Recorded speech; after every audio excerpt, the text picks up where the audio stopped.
What is going on, everybody? It looks like we're live. I think Sheets put something on there, but I think he's still waiting to come on in. Looks like we have Sheets a couple times there. There it is. How's it going, man? Hey, what's happening?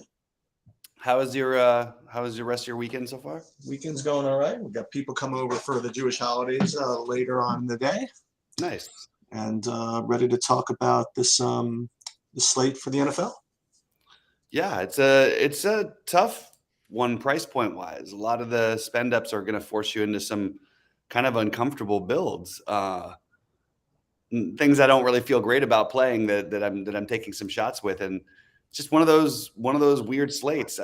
Especially on DraftKings, it's just hard to get in what you want in a lot of cases without making some uncomfortable spend downs, and especially at running back that I think are a little bit suspect. But at the same time, what else are we going to do if you want to spend up for some of these receivers? So what is your sort of general take? What games are you focusing on? What are you looking to do? As your primary like. Well, I'll tell you what I'm doing, and I alluded to this earlier in the week, and as the content started to come in from across the industry, suggesting that what I'm doing is exactly what nobody's doing. I'm more and more confident that this is the way I'm going to attack this slate. So what I'm going to be doing, um, instead of focusing on those cheaper running backs, is I'm this is what I did. I uploaded my projections. Tell you exactly what I did. Uploaded my projections. I put it into SaberSim, and then I'm literally forcing in the following players. I'm forcing in Derrick Henry. I am forcing in Jonathan Taylor, and I'm forcing in Christian McCaffrey. Um, and taking that approach to the slate, and it's getting me some kind of listen, you can't have everything in this world, so I'm sacrificing some stuff, but I do think that is probably not the right way to play, but I think that those guys always have just incredible slate breaking upside, and for various reasons have just not been there this year yet, and that's what I'm doing. And the other guy I forced in is Cordell Patterson. So in addition to just being projection based and normal builds, those are the guys that I'm forcing into that's going to generate the rest of my builds. Yeah, I got you. I got you on that. I personally am not doing that very much because it puts me into some really, really weird spots with spending down elsewhere. Yep. But I totally understand it. Rody, what's up, man? How are you doing? And what takes? What games are you highest on? What games are you focusing on? What's sort of your overall? What are you stacking, and how are you dealing with the problem of how tight it is to get people in on DraftKings? Yeah, it's pretty tight today on pricing. Yeah, I agree with you, Bobby. I was looking at some of these spend down running backs, trying to jam them in there, like with some of these higher price receivers. I think I'm getting a lot of, or I'm doing like a lot of the 3K receivers to kind of make it work. It's pretty interesting today, like how you're gonna get these stacks because I do like the KC stack with Mahomes and Kelsey. I Mhm. still think that's a good little stack. I do like Buffalo stack. So these guys are a little bit more pricey, Diggs and so getting some of these guys in, I'm having a hard time finding a way to do that today. Yeah, and that's exactly where I'm at. I keep ending up in a bunch of stuff. I have probably too much like Perriman and Gage and Dobbs. I don't even know who's going to end up playing receiver for Tampa Bay, just because there aren't great spend downs. And I do happen to love the game that no one loves. I'm going to keep playing these, hoping it stays. It should stay close. We'll see what happens with Herbert. But I really like the Jacksonville side of that game, and I'm using a lot of Marvin Jones Jr., which just feels weird on a big slate. That's just because there's so few spend downs. Let's talk about some other positions. Let's talk about running back because I do think that these cheap ones that we're referring to, Miles Sanders, David Montgomery, Damian Pierce. I feel Montgomery. I feel fairly comfortable with that one as a maybe not the highest ceiling play, but certainly for his floor here, I actually think he's in a good spot. I have some Mostert jammed in because I'm all over the Miami Buffalo game.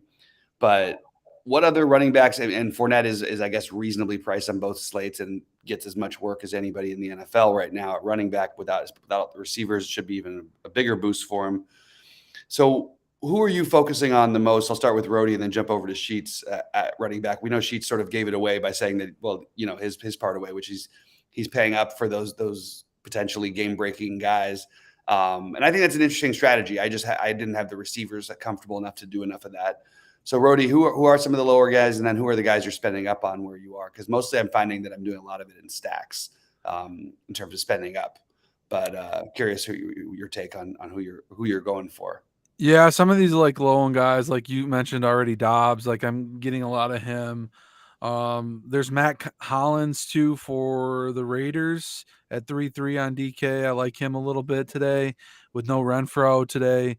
We really don't know on the Tampa Bay side today what's going on yet. Like Pyramid's popping a little bit at 3-9. We got Gage there at 4-7. So really want to like see who's going to come out of that one. Kendrick Bourne's another one that's coming in for New England with no Jacoby Myers. I know it's a slow-paced game. Yeah. But at 3-6, he could get a lot of looks. Someone's got to get the ball. Jacoby Myers did get a lot of volume, and I've been high on him before the season. But I mean, he doesn't score touchdowns. But like maybe the game picks up speed a little bit today. So some of these guys I'm getting in to try to get Diggs, try to get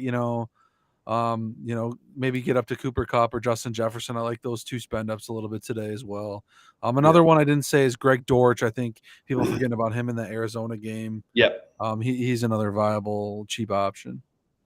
Yeah, and I was trying to get to running back, but in Sheets we sort of know what you're doing. So why don't you talk about some of your receivers? Well, let me talk about some of the running backs as well, because again, it's aside from those guys. That I mentioned. I am playing some of the guys that you mentioned. And I do have David Montgomery rated high. I have Fournette rated high. I just don't think there's a lot of, I don't think there's any way around him getting his touches today. And even if he has a medium game, I think he's fine. I mentioned Patterson. I'm just kind of scanning the board.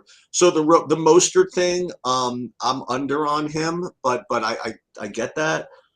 James Conner, he's going to show up for me a little bit.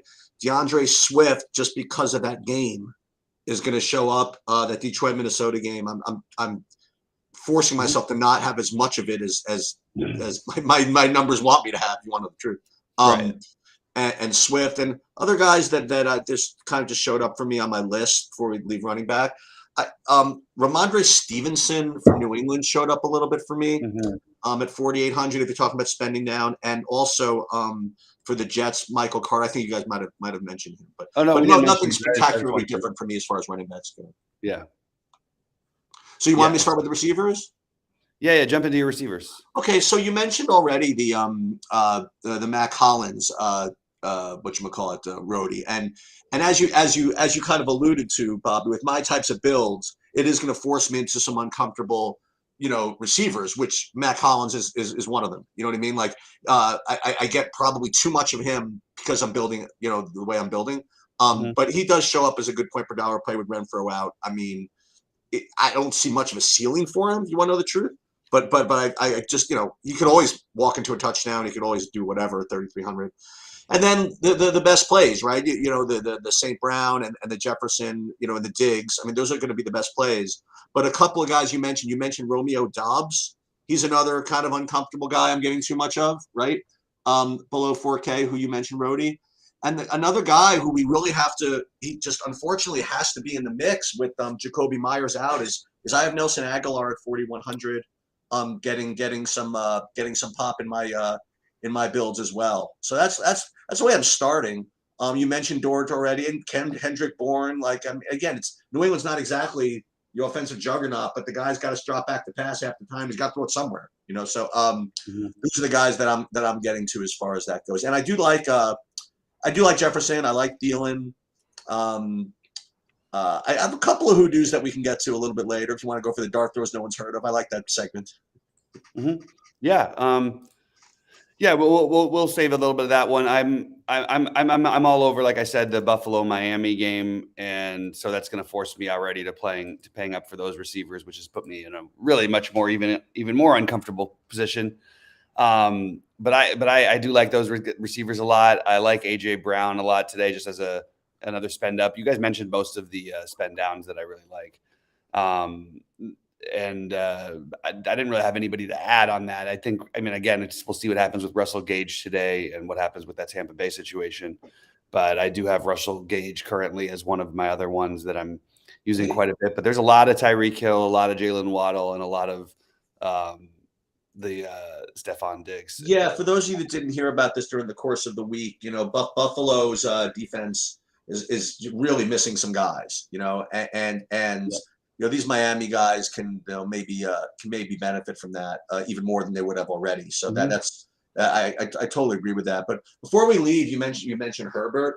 I actually alluded to this a little bit earlier in the week as well, and this is something you could wait on because what's going on with Herbert is that apparently. It's up to him. Like they said, listen, if you want to take some painkillers to help reduce the pain so that you can play, we're totally supportive of that. If you don't want to do it and you want to sit, that's fine too. And from what I heard, he's going to go through pregame warmups and then decide then whether he rolls or not. And what's interesting to me is, especially for late swap or whatever, I believe that if he does not play, I think that Austin Eckler becomes a pretty decent size upgrade. And I think he'll get more dump offs. I think they'll rely on him more in the running game. And especially if your lineups are not exactly the greatest going into the afternoon, I don't think Eckler is going to be owned. So I think it's a very legitimate swap into the late games. Yeah.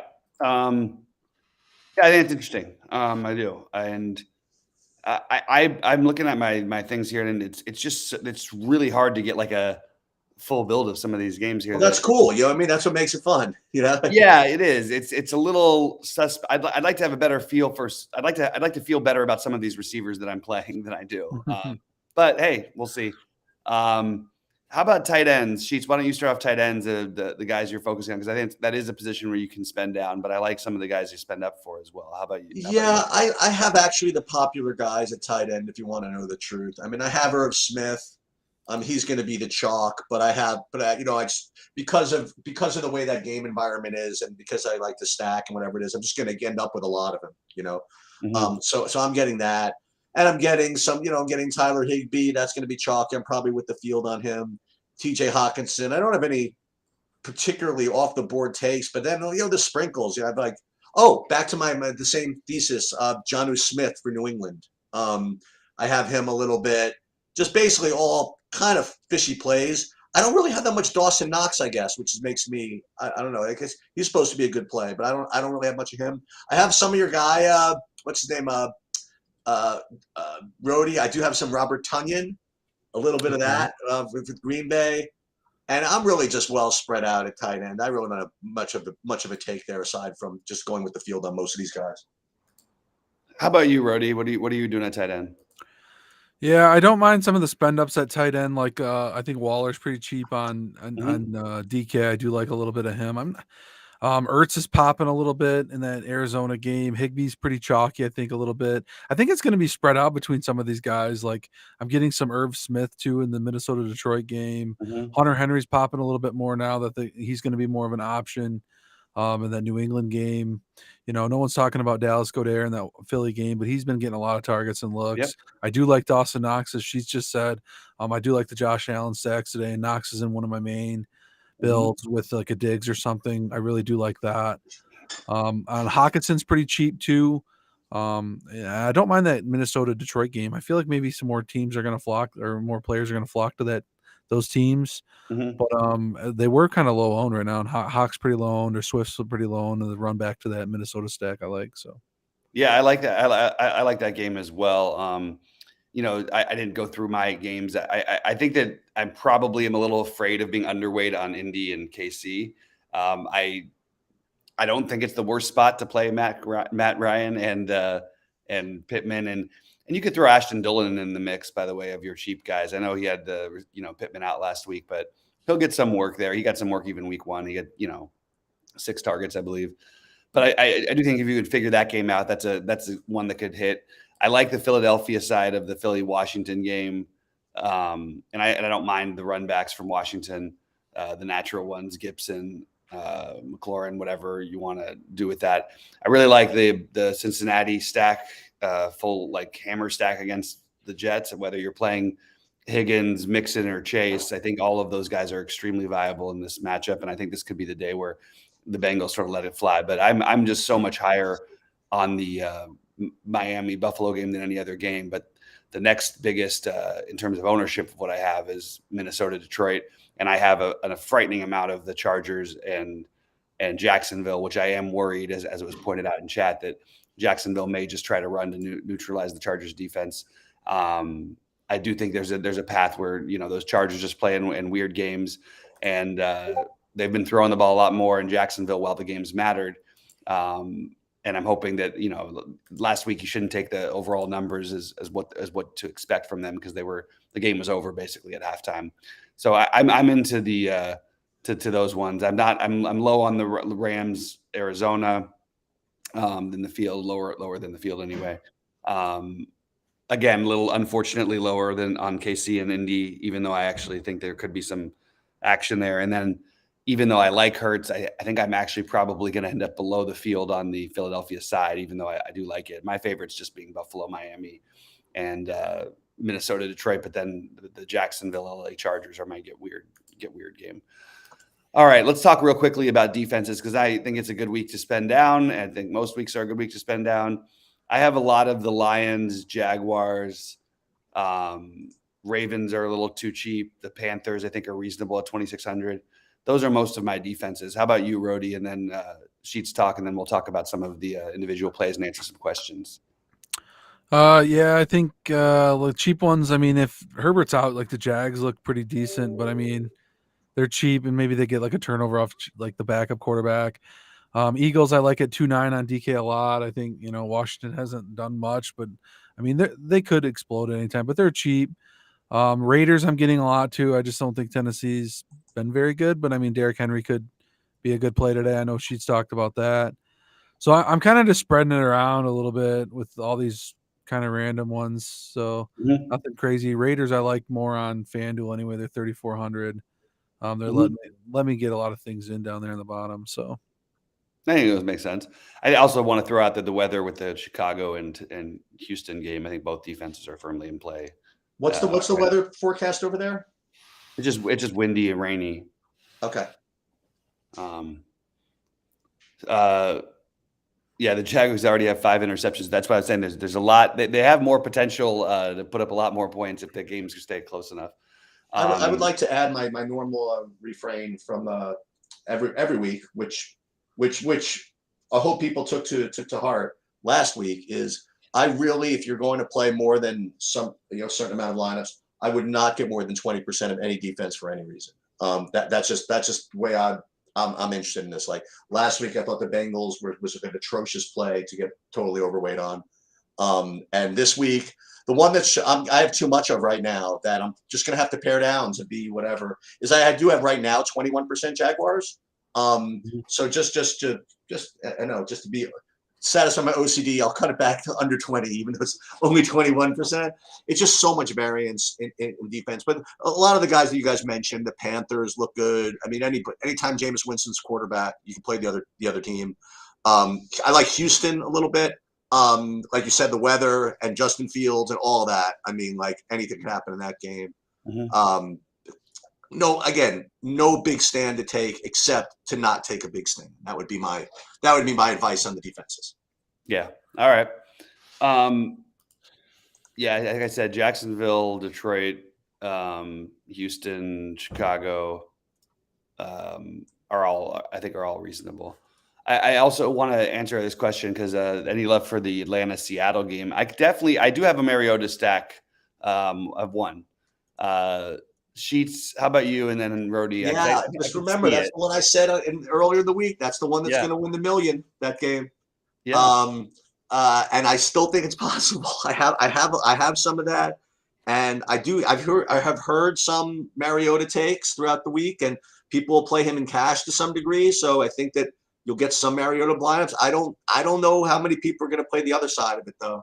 Geno to Metcalf. Metcalf's always got talent for 2 to 3 touchdowns. I really believe that, and I also really believe that neither of those teams plays defense at all. So I think that game is possible. And as I mentioned before, I like Cordell Patterson for all the reasons I mentioned in the early podcast. I mean, got 22 freaking carries in week 1. Forget his dump offs. I mean, he's actually the lead running back. And if that game, it stays close and it goes back and forth a little bit, I think that game can do some business. So, yeah, that game has a little bit of interest to me. I have to kind of force that in because it probably is like quote unquote a bad play, but I'm gonna play it anyway. Yeah, I got you. By the way, how crazy is it that AJ Brown, DK Metcalf, I believe you had Elijah Moore in there as well, and Dawson Knox were all on the same 5-7 Ole Miss football team. I just find that really funny. What does that mean? They all played at Ole Miss on the same team. Wow. The team was 5-7, but they've got all these studs. Like, it's just kind of crazy to look at. It's sort of like that LSU core from a couple years ago, and Alabama every year. Let me ask you: do you want to go down like some hoodoo plays, or do you want to go to Fanduel? Yeah, we'll get into that in a minute. Rody, why don't you? Sorry, was there anything else to add from the other side of it? I think I didn't know. The defense. No, I was going to ask if you want to do Fanduel first, or do you want to just? Oh, we could talk. We could talk about some Fanduel. Rody, what are you finding? Let's start with Rody on this one. I think that it's still challenging to get certain receivers in, obviously playing for more yardage and touchdowns than you are for actual catches.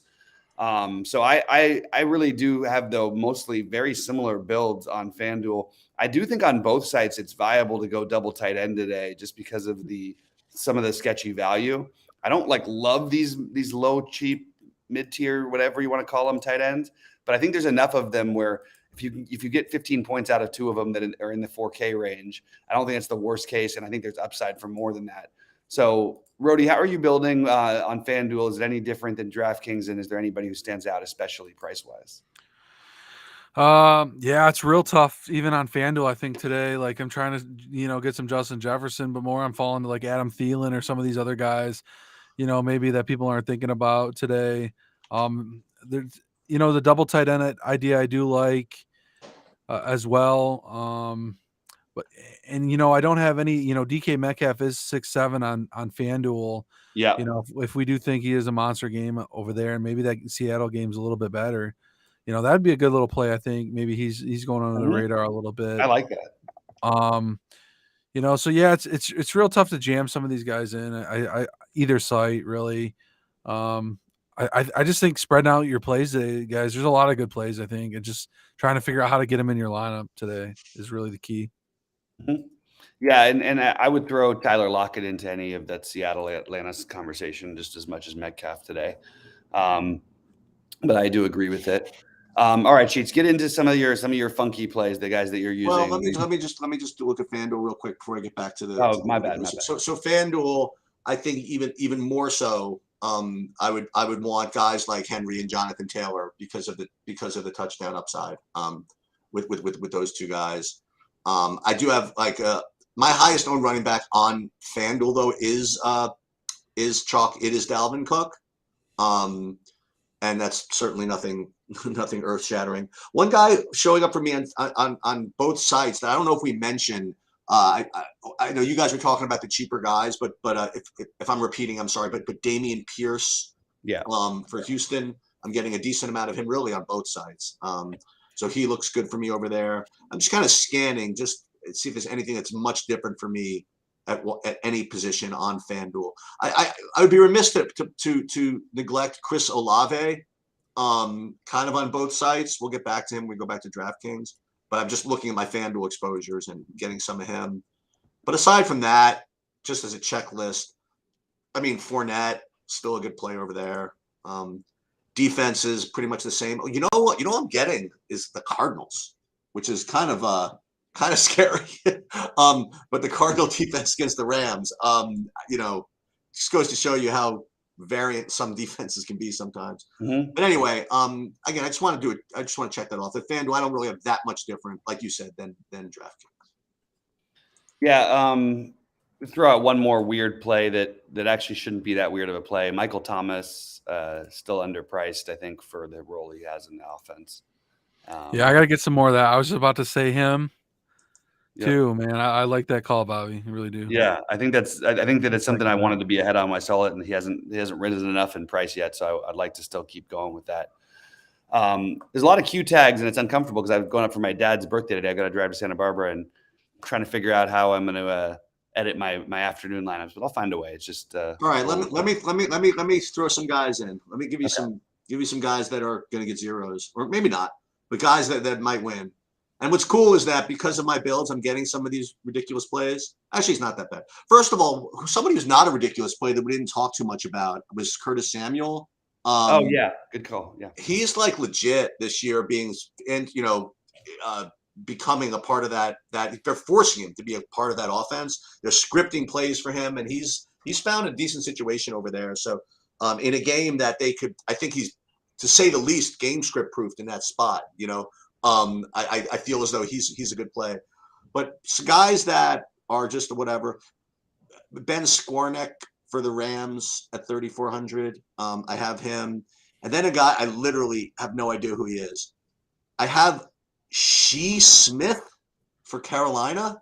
Literally no idea who it is, but I'm getting him 8% Shee Smith. Another guy, by the way, back to the New England thing I keep forgetting Devontae Parker's on that team, and as I'm reeling off these names, maybe it's not so easy, just with Myers out, just to know where the targets are going, but Devontae Parker's on that team. Then I have for Houston, I'm getting a little bit of Nico Collins. And then I guess that's pretty much it. So I guess the she play, and that would be the only guy that fits that type of mold. And here's another one. Wait, I got one more. Alec Pierce for Indianapolis. No idea, but those are guys who are showing up for me a little bit. Yeah, I think I don't know. Alex Pierce, he got knocked out game 1, right? Like, I don't really know what role he's going to have in this offense. I don't know. I got to say, I got him in one lineup out of like 150. Yeah. Probably it's one too many, but I'll have to. But he was playing half the snaps week 1, so I understand it. And the thing with Shee Smith is that there's talk of him losing his third receiver job. He played 70% of the snaps last week. But look, he's 3K, so I think we can speculate on guys like that. I'm playing some Ashton Dulin, so that's it's not like I can make one great case for one guy over the other. I just would be careful with too many Houston receivers. I think that you can't play them on FanDuel really. I think there are better plays on DraftKings, and just hoping that they're going to have to throw the ball and they'll do it from a PPR perspective. The offense is just really weak, and with the weather the way that it is, I just wouldn't want to be too overboard on the Houston receivers, even though they look kind of tempting. Brody, who do you have as some? We talked about Michael Thomas as maybe a get weird, which again, it's a get weird play that maybe doesn't need to be said that it's a get weird. But do you have any of that or any strong takes that you're significantly over the field on that we should highlight? I'm kind of really spread out today, but like a couple guys maybe like I know Sheets talked about Jonathan Taylor, but like if you think Chiefs are going to come in and get ahead of that game and kind of fade Taylor out, I think Hines is a good little play for a catch out back and potential dump offs too out of the backfield. Casey struggled at getting that in the past, so maybe he gets a touchdown from Taylor or something. He's kind of cheap on both sites. Not to interrupt you, the reason why I don't like that play is because when the Colts were down like 100 points in the first week, they didn't care. They just kept giving the ball to Taylor. Like they just totally just kept on jamming him, and they came back as a result of it. So I don't. They did the exact opposite last week. Right, I get it. Jonathan Taylor just didn't even play. Right. Well, that game was. Well, yeah, but it was basically the same script, 20-0 and 24-0. Fair enough. But I could see it. So I could see it going either way for sure. He's getting 5 or 6 targets a game right now. So, maybe he gets a little bit more usage. He's not getting any rushes really. So maybe they change it up because, they're not doing that well. So maybe they try to switch it up a little bit, but it's viable. I don't really have anything. I still like Swift's not getting that much ownership. I still like that play a little bit. I like that. Mm-hmm. Me too. I really like trying to figure out how to get Swift and Adam Thielen type builds or some Justin Jefferson. I really like that game. I think maybe James Robinson too. We talked about Like he's been looking pretty decent for Jacksonville, and maybe they try to slow that game down, or maybe Herbert doesn't play and they just kind of run it and get him a couple touchdowns in the red zone. So like he's an option. I'm starting to get to more of like that. She's talked about some Michael Carter, like a little bit popping, or Ramon Stevenson seems to be a decent price fit. And that Damian Pierce is, I'm getting a ton of him, or like wanting his price fits well with some of my builds. So, I mean, nothing really crazy off the board stuff, but just trying to get make it all work together today. Yeah, it's a weird week because it's a lot of. I don't think that you're going to see some of the. There's like 4 guys who will be the 20% range. I think it's really going to be spread out other than those guys. Those probably being Fournette, Diggs, Mixon, and Montgomery. Everybody else, I think, I just think you're going to see really spread out ownership in a lot of 10 to 15 percenters and not a lot of guys. You know what I mean? Like it's just there's just so many guys who are rating as sort of similar-ish type of plays. And I know I asked you at the beginning, Rody, but what is the game that you're heaviest on? Probably KC and the Bills. I think KC's going to get less ownership now. They did open the dome and the side window, so there's like a 15-mile-an-hour wind there a little bit. So take that for consideration. It's not a dome game anymore. I think people are going to get off it, but Indy plays that like zone back, like then don't let any deep balls come, so they let that inside stuff go. Like I think Kelsey will eat today, and I think he's like a play that's getting overlooked because his price is super high. I agree. So I'm really kind of high up on the Kelsey. I do like the Buffalo offense as well. I'm in on the Min and Detroit game a little bit more. And you did mention Cincy earlier. I do have some Joe Burrow stacks I really like. I think Chase has kind of got some upside at low ownership too that you can really utilize some of that game. So. Yeah, I got a ton of the Minnesota game. That's where I that's where you're heaviest on. That's my thing. And I gotta tell you, man, I'm more and more confident of this Colts play. I mean, some of you just said. I mean, that's like so sharp of Indianapolis to like open the dome and let the 50-mile-an-hour wind come in when Mahomes is in town. I think that's awesome. I think that's great. It is pretty funny. I don't think it'll matter much, but no, I probably think it's funny. And again, so again, you guys know where I stand, but I keep coming back to that maybe this is the week that you do the full hammer stack of Cincinnati, run it back with Wilson or Moore. A lot of people are down on Elijah Moore as if his career is over because of 2 games.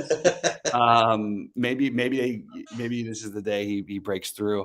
I actually think he's really talented. So, yeah, so that's what I got. I'm going to jump in and see what questions we have. There a lot of questions about Rashad Penny, which I was not anticipating. I have 0 Rashad Penny. I don't really see the argument for him. I get that he's 4,900. I guess we're talking about cheap running backs, so he belongs in the conversation. Are we even sure he's the main running back there? Like, are they sure he is? They're going to use Walker. They're going to use Homer some. They'll throw in a DJ Dallas couple, like a series.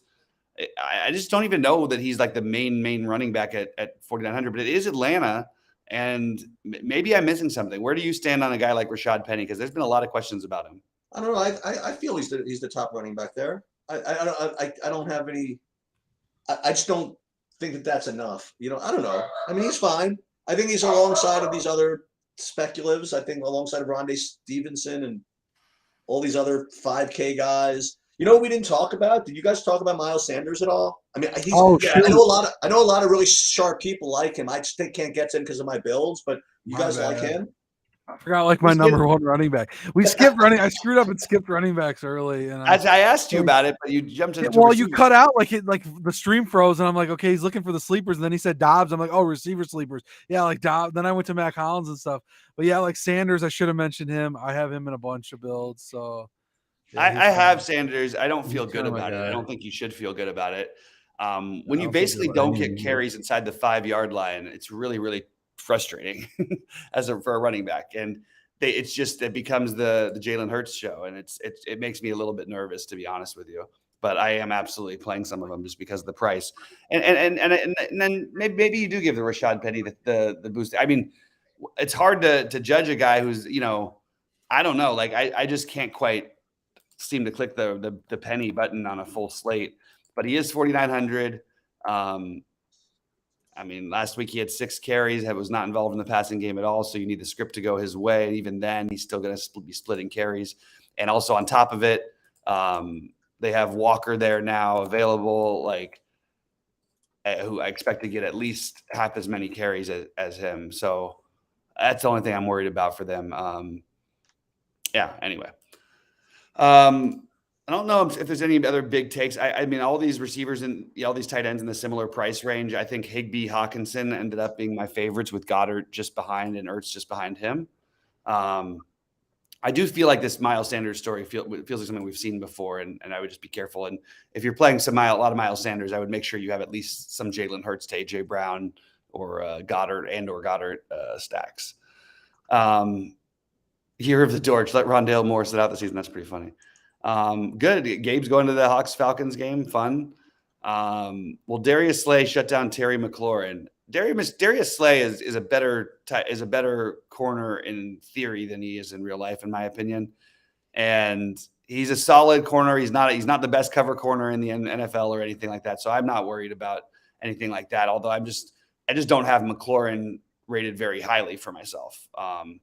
How about you, Rody? How do you feel? Anything in that Philadelphia Washington game grab you? You mentioned Goddard. I haven't been high on the Washington side lately, and I don't know what they're going to do. They're spreading it around. Samuel, Terry McLaurin, Gibson's there. Wentz hasn't looked that great. Eagles defense I do like today, so I'm not really on that side of the game. Yeah. I have some Gibson for the interest of all transparency, and I threw Samuel and some and Dotson in a couple, but it's going to be a rainy game. I do think Philadelphia can win this one on the ground if with their slew of running backs and their quarterback, who's also a running back to some extent. So I think Philadelphia may control that one. Although I'm curious, those interdivision games in the NFC West always are a little odd. NFC East, excuse me. All right. Any other questions popping in there? QQ. Yeah, somebody comes in for an overall theory question, which I think this is good to get all three of our different takes on this. So Frederick is saying, are you more or less inclined to double wide receiver stacks on FanDuel / Yahoo with it being 0.5 PPR, or does it not matter for your stacking? For me, it does matter. I totally depends on the quarterback. I don't think you need to double stack receivers anymore with some of the quarterbacks. If you're playing Jalen Hurts, you can double stack with Goddard and AJ Brown, or Devontae Smith and AJ Brown, or something like that. But I am much more on the side of trying not to over double stack, because I saw how many times you have quarterbacks just go completely nuts and with the one receiver, because you're playing a lot of these guys for their rushing upside. So like in Kyler stacks and Jalen Hurts stacks and even Josh Allen, I don't think you necessarily need to double stack. I will do it with guys like, Josh Allen today is a good example because of Dawson Knox. I think it makes for a perfect second receiver for it to play with them. But I don't think you need to do it, because these guys their rushing upside for touchdowns is high enough. But if I have a quarterback like a Joe Burrow, I'm almost always going to be double stacking. How about you, Rody? Yeah, I mean, I got nothing to add, and I agree. Yeah. One other thing I wanted to touch on really quickly. Let me just see if I do. Oh, so are we? And actually, was pointed out in chat, which I didn't see, but I was thinking about it before anyway. Is there a chance that Cole Beasley is the number one wide receiver for Tampa Bay by the end of the day? Who else do they have to throw to? He's healthy today. He hasn't been healthy. We've got so many question marks with all the other receivers. Could Cole Beasley just go out there and catch a ton of passes in a game like this? I think it's possible, especially with a guy like Brady. Well, what you're bringing up, the key thing that you mentioned there is that, will he be the number one receiver by the end of the day? And it reminded me, like the main, you know what I mean, like the high. No. You say that, but it's a late game, right? Yeah. So my point is that I think that as an industry, like me, I do a really good job of thinking about late swapping in the NBA, and I do just a miserable job of it in baseball, and I do just only a poor job of it in football. You know what I mean? Like, not the worst, but certainly not as well as I should. And I think that's the type of thing that you got to really stay on top of. Like, there's a couple of key stuff that could happen. You know, like you get any kind of determination before that game of what's going to happen. I think that's really important to be able to swap into. I think that whatever happens in the Chargers game, you know what I mean? Like with Herbert, I think you should maintain some flexibility, and at 3:30, you know, just check and see what's going on. You know what I mean? And I know I bet you people are listening and say, of course you do. What you don't? I'm like, you know, I sometimes get freaking, you know, I get into my shit, you know what I mean? And I'm like, I forget that those are really big decisions that really do need to be made if you're playing for decent money. So I'm going to do a little bit better job of that. And I think that the Tampa thing is worth considering, and watching for tweets and watching for game speak and watching for anything that could indicate. I could see, like, at the end of the slate, Cole Beasley scores 2 touchdowns. Everybody forgets to play him. You know, and we're sitting here. Didn't Bobby talk about that like 4 hours ago, and we just all forgot? You know, so I think that we do. I mean, I need to do a better job. You know, carrying the slate right to the end. You know, and the end is not till it locks at 4:25, right? So I think that those types of, and I think that's a big point today with what's going on with Tampa. Mm-hmm. Yeah. And again, like as was pointed out in chat, you could argue that Cameron Brate gets a boost here for that as well. Obviously Fournette's the popular one who gets a boost with all these guys banged up, but then again, they may all play. It's really interesting. I don't know what's going to end up happening at that one. So I agree with keeping some flexibility and being ready to swap some of these guys out for each other. You also have some other guys questionable who I expect to play, like Keenan Allen and things like that. But I do think that the afternoon games, having so many question marks this week, and it's only week 3, has me a little bit like, oh my God, it feels like an NFL thing or something. Right.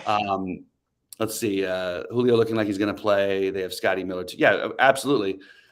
All these guys they have. That's why none of them are especially interesting. But Cole Beasley is a position receiver that's worked really well, including last year with Josh Allen and before that in Dallas. That he's a higher level receiver than Scotty Miller and Perriman are. Right. I think there's a chance he actually has a game today, personally. What are you playing today? Both of you. What do you? I'm just people want to know. What do you? I'll tell you what I'm doing today as far as what we're playing. I'm playing 150 lineups in the DraftKings Millie Maker. That's you are nice. And that's all I'm doing on DraftKings for the main slates. Oh, nice. On FanDuel, I'm playing 150 lineups in the Millie Maker, and I'm also, you'd be proud of me.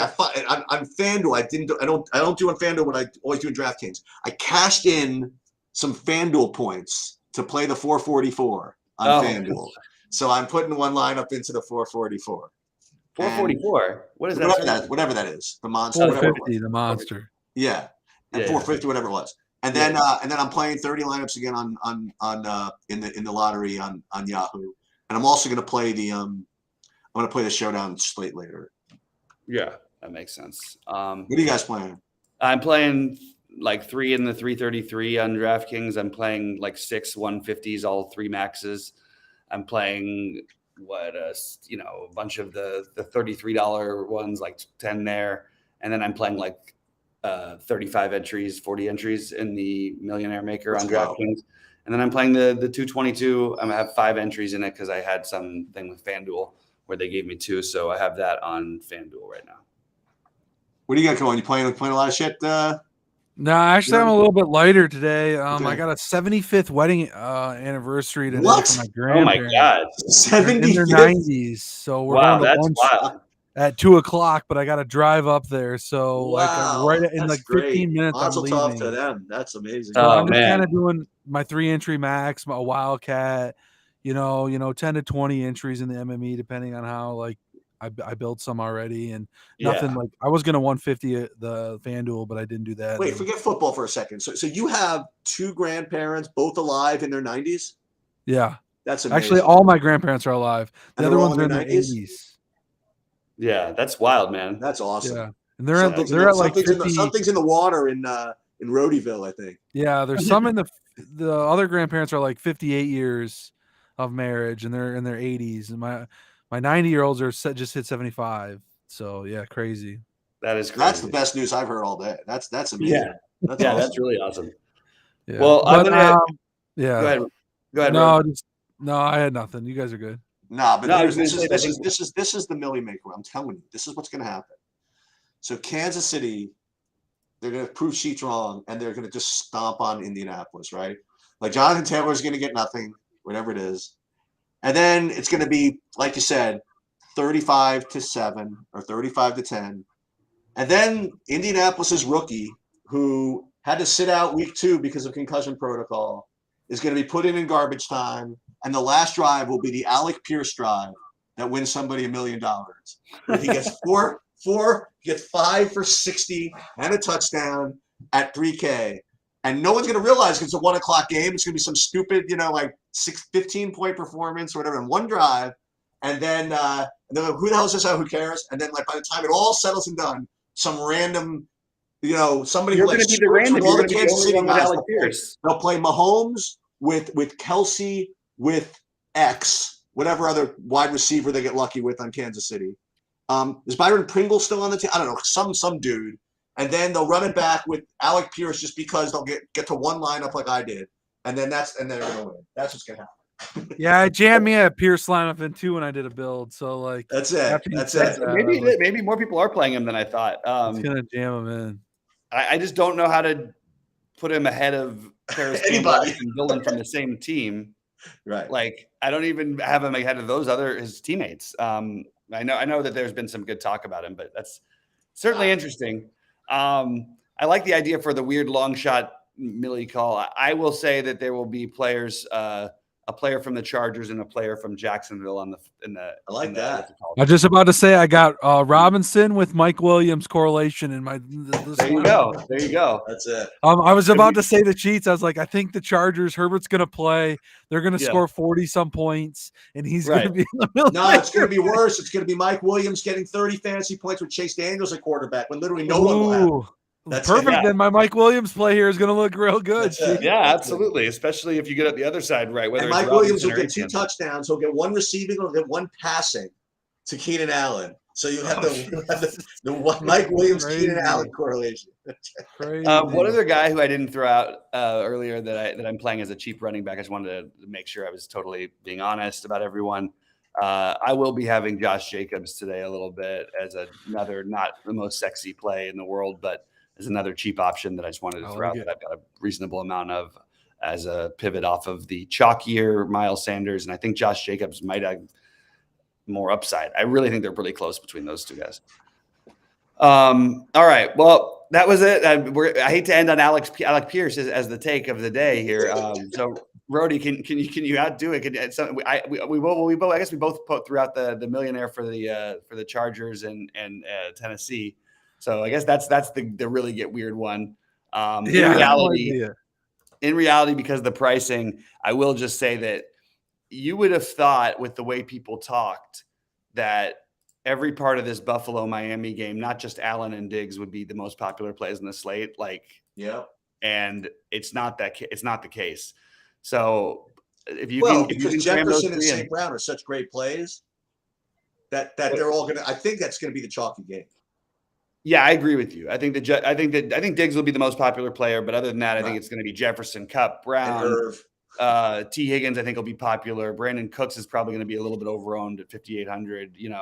And then I think you'll start to see some more Tyreek Hills in there. But I just think that game's going lower on than it should, and as we know, they play really fast, so it could be a lot of points there today. Also, Buffalo just scores every time down in like 2 minutes, so that's what happens. But good luck to everybody. Rody, enjoy the 75th wedding anniversary, guys. I'll be in Discord all day. Even as I'm driving up north, I'll have my phone on and ready to answer anything. And hopefully we see some screenshots today. Let's get it back on track. And Rody, I'll let you take us out. As always, guys, let's get it. All right, let's get it. Good.